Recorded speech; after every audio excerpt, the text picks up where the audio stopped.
Hey, welcome back to The Average Kitchen. Today we're doing a Vitamix versus Blendtec performance video. We're gonna run them through a series of tests, but Jamie brought over his old school $50 Oster blender, and we wanna see if a $50 blender can hold a candle to a $400 or $500 blender. So we're gonna run it through some tests and see. I certainly hope it doesn't, really, to be honest with you, or maybe I hope it does. Who knows? Let's see. So the first thing I've got here is I've got 3 half cups of almonds. And we're essentially, what we're gonna do is we're gonna put the almonds in the blender. We're gonna set a timer for 10 seconds and just see how well the blender crushes almonds in 10 seconds. I think eventually, over time, eventually any blender will crush almonds, like if you let it go for a couple minutes. But we just wanna see which one does the best in 10 seconds. I'm gonna put my half cup, and I already pre-measure these, half cup of almonds, which there's not a ton of almonds, obviously. I'll probably do this on all of them. Now, I've never used Jamie's, but I'm gonna do them all on the highest setting possible for 10 seconds. I'm gonna start my timer.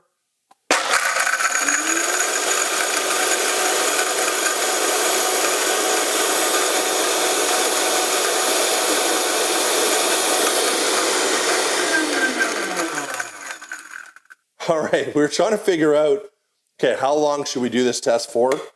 10 seconds, made this powder. So we now have almond powder.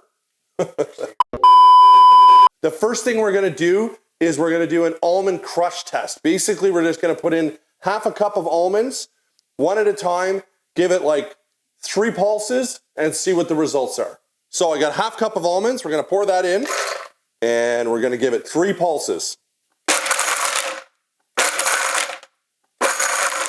Right off the hop, I could see that this one has a very small, narrow throat, I guess, to where the blade is. So you don't get that maximum tossing of the almonds. Let's see how we do here. Oh, so that's glass. There are some whole almonds there. So let's check out the Blendtec. Not really much better at all than the old school oyster. I keep saying oyster. Oster. And Jamie, if I could get your ruling, I would say, to me personally, I think the Vitamix has the least amount of whole almonds. Jamie, what do you think? First place, second place, third place. I would agree.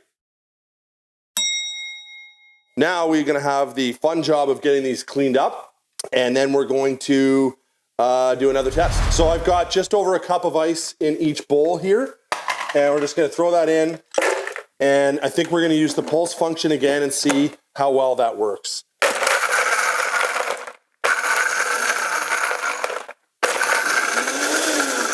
I think 3 is sufficient. So let's have a look and see how we did here. Maybe actually we could use our bowls. So Blendtec, I mean, it definitely crushed ice, no doubt. I don't know how well this is gonna pour out. Not very well, but, oh, the Blendtec spatula, oh, good job, Mark. The Blendtec spatula it came with. So essentially, and we see lots of that here in Canada, we made snow, which would be perfect for a slushy drink, which is, I think, I mean, why else would you be blending just ice? The old Oster, I think it did okay, but left some bigger chunks, so that's not ideal. The Vitamix, I think we'll use the Blendtec spatula on the Vitamix. So Jamie, can you maybe do a touch test, see if they're all consistent or tie between the... This one and this one are tie. The Oster, unfortunately, lagging, falling behind. Okay. The next thing we want to do is to give all 3 machines 45 seconds and see how well it makes whipped cream. I'm confident that in 45 seconds with heavy 35% cream, that for sure the Vitamix and the Blendtec should make whipped cream. The old boy, we'll see. But let's give it a try and see what the results end up looking like. So I'm gonna put a half a cup. So let's start us out here.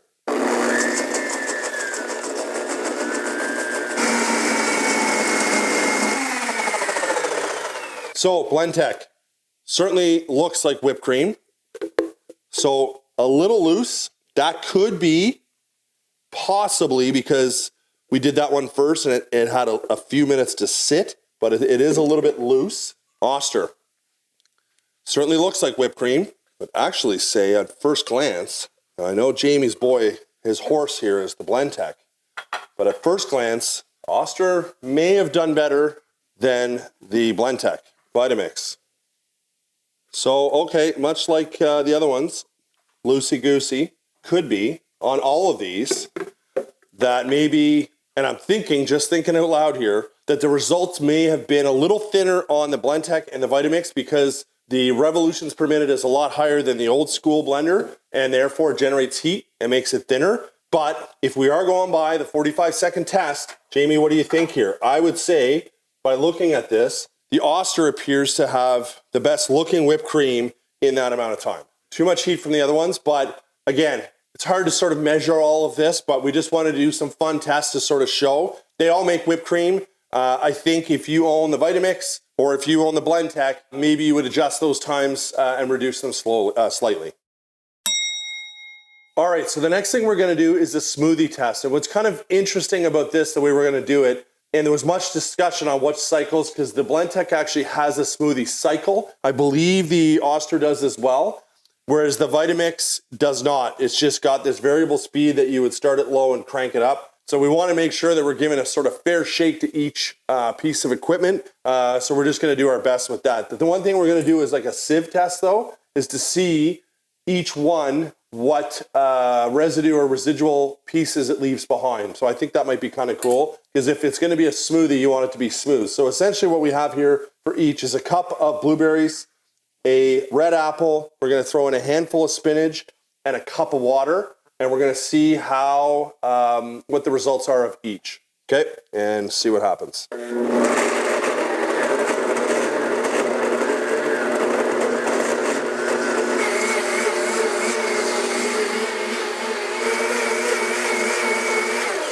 So what we decided to do was we noticed the Blendtec, which has a predetermined smoothie cycle, which is actually pretty neat because it speeds up and slows down a little bit and almost pulses itself. The cycle on that is 1 minute. So that was sort of our baseline. The Oster, we ended up doing it. It does have a smoothie setting, so we did that for 1 minute. The Vitamix does not have any or at least this model does not have any predetermined settings. So essentially I started it on low, put a timer for a minute, started on low, and eventually started to ramp it up. So I think now we can do our sieve test. All right, so let's pour this in.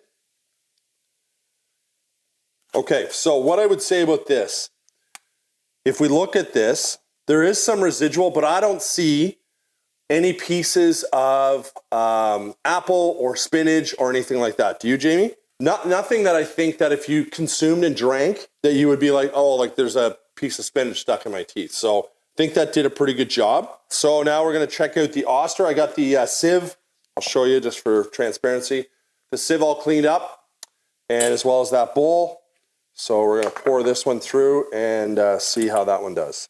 Now, this one definitely seems to have not necessarily any noticeable pieces that are hanging on, but it seems to be like some thick, almost like pulp. Can you see that, Jamie? That's like almost like a paste. I mean, it's eventually pushing through. I mean, in fairness, I don't see any large chunks of spinach or anything like that. I mean, blueberries might not have been the best choice of fruit for this test because they usually have those little granular pieces. But I mean, overall, if you look here, that's a very smooth smoothie. Now, are you going to want to do this every morning when you're making your smoothie, is run it through this sieve?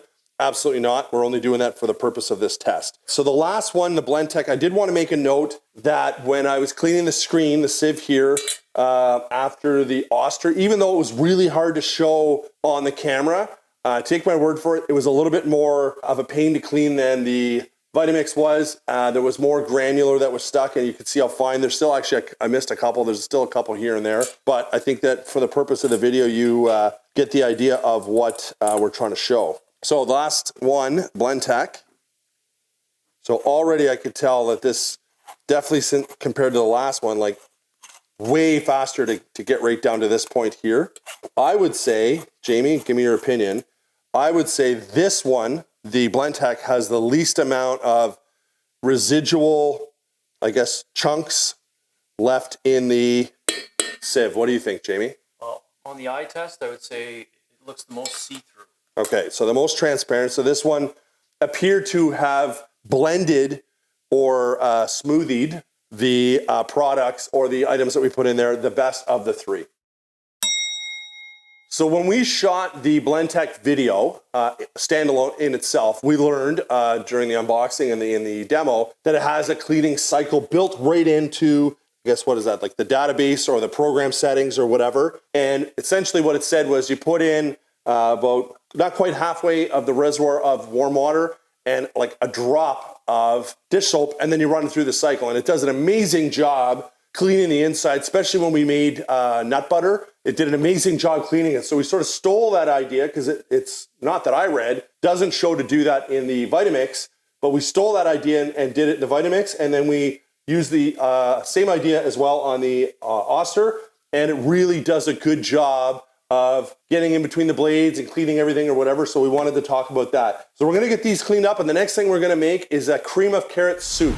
So when we shot the Vitamix video standalone, we made an amazing asparagus soup. So today we wanted to replicate that and change it slightly, and we're gonna do a cream of carrot soup. In the Vitamix book, it talks about 6.5 minutes to blend your soup. With the asparagus soup that we did, it came out hot. The other pieces of machinery here, we're gonna sort of do a little bit of a different cycle, not 6.5 minutes, but we'll talk through that as well. So essentially I have here about 1.5 cups of pre-steamed carrots that I steamed and allowed to come to room temperature. So we're gonna put those in. I've got 3/4 cup of chicken broth, and I'm gonna put in 1/4 cup of heavy cream. Put that in. Some pepper, just a little bit of salt.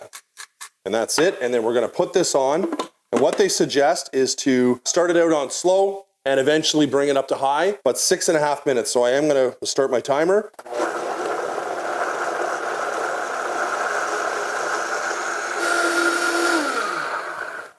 Worst part of that is having to listen to it. That's pretty loud. So you can see, we're gonna pop this off.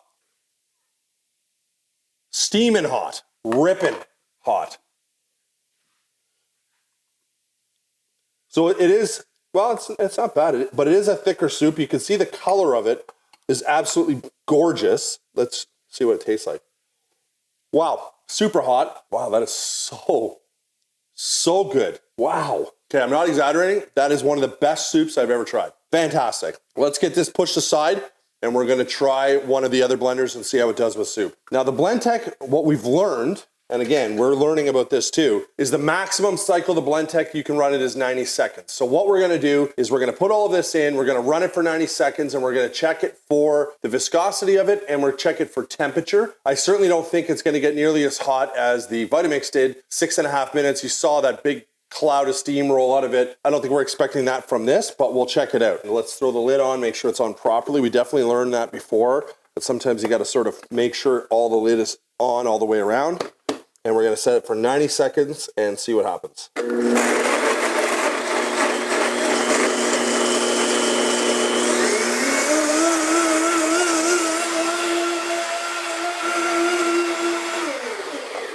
As mentioned, 90 seconds. Let's pop the lid. So some heat for sure. Let's try it out.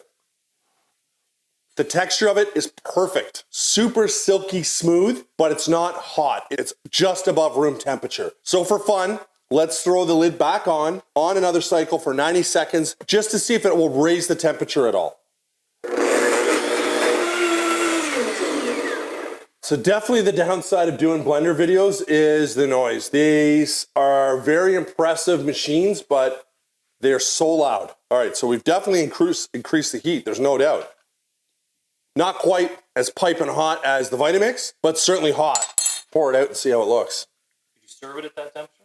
I probably wouldn't. I'd maybe heat it up a little bit. For somebody like us here where I live, we have quite a large vegetable garden. I'm just thinking of the possibilities of how many different types of soup that you can make in these blenders. So I'm really excited about the soup idea, more so actually than the smoothies for myself. Time for the Oscar. Jamie thinks this might be the end of this blender if we push it too hard, but let's give it the same cycle that we did in the Blendtec, 90 seconds times 2, and we'll see if it survives. I would hold the lid. You would hold the lid, he says. So we were trying to help old Oscar out here. It was bogging down a little bit. I gave up on the timer. We switched it back to low and then tried to back on high. So I think it's still pretty thick, but we'll try it on low again and try to ramp it up and see. But I think we may be pushing old Oscar a little bit too hard. All right, I think we gave this blender a fair shake. We had no expectations of it being able to make soup, so it certainly blended everything. It still tastes fantastic. It's cold, but you can just see, it doesn't have that, can you see all the little specks there? Yep. It just doesn't have the same level of smoothness that the other two did. I'm not surprised that it couldn't make soup, but I was very impressed. Well, extremely impressed with the Vitamix, how hot it could get it, but very impressed with the texture that both of these blenders created. We had the Vitamix, the Blendtec, and the Oster. The first point I'll put out there is we're not sponsored by any of these companies. We bought these products with our own money, so we have no affiliation. But I wanted to put this point out. If I wasn't making this video, would I go out and buy a $500 blender for maybe not even daily use, maybe every couple days? I probably wouldn't. Like, I'm not a huge smoothie guy, and the soup thing is like, I thought was really impressive, but it's just not something I would use. Now, there are people out there, like my brother, who's got a Blendtec. He's a daily Blendtec guy. A $500 blender makes sense for him, wouldn't necessarily make sense for me. But let's talk about the products. I don't think that the Blendtec outdid the Vitamix, and I don't think the Vitamix outdid the Blendtec. I think actually on all the tests, they were very, very on par. I mentioned to Jamie before we started this last segment was the initial Almond test, like did one get pulsed for half a second longer than the other and therefore a couple more almonds weren't crushed? Maybe. These are non-scientific tests. These are just tests that we're trying to do here to show a product. The $50 blender, did it do a good job making smoothies and blending? Yeah. Absolutely. Would somebody necessarily need a Cadillac blender if they're just doing smoothies every day? Maybe not. Maybe the $50 blender would be good enough. So another talking point as well, and we won't even talk about the Oster because Jamie said this for a lot of years, but Blendtec, 2-year warranty. Vitamix, 10-year warranty. So big, big difference with those. Let's talk about the footprint. You can see them side by side. Considerable size difference. My brother, one of the main reasons he went with the Blendtec was that it was not quite as bulky and tall as the Vitamix and would fit underneath the cupboards on your countertop. This one, although I never tried it, I did measure it, it wouldn't fit. And that's a big factor for a lot of people who don't have cupboard space or don't have anywhere to store them. I do really like the Blendtec for a couple different features that it has. The built-in smoothie setting, the cleaning setting, the counter. These are all really nice features because it takes away the guessing game of the Vitamix, where what level should I start it on? What level, when do I ramp it up? Like the book will say, start it on low and bring it up. Whereas the Blendtec smoothie maker, it kind of goes up and down and runs through its own cycle, and it's set it and forget it. You don't even have to worry about it. You just let it run its smoothie cycle and it's consistent every single time. Vitamix doesn't have that. Now I think, as I mentioned before, and even in the previous videos that we've done, I think that there's a learning curve with these products. You know, the water to fruit ratio or the liquid to solid ratio. Those are all things that I think take a little bit of time to sort of figure out. The other quick point I'll make is obviously the reservoir is bigger on the Vitamix than it is on the Blendtec. The blade structure is a little bit different. When I first saw the Blendtec, I thought, geez, just this little 2-blade propeller looking thing, like how's it gonna crush ice? Versus this looks obviously like a more intimidating looking blade, but it certainly obviously keeps up. So that's our video. Hope you liked it. Don't forget to leave us a comment and we'll see you on the next one.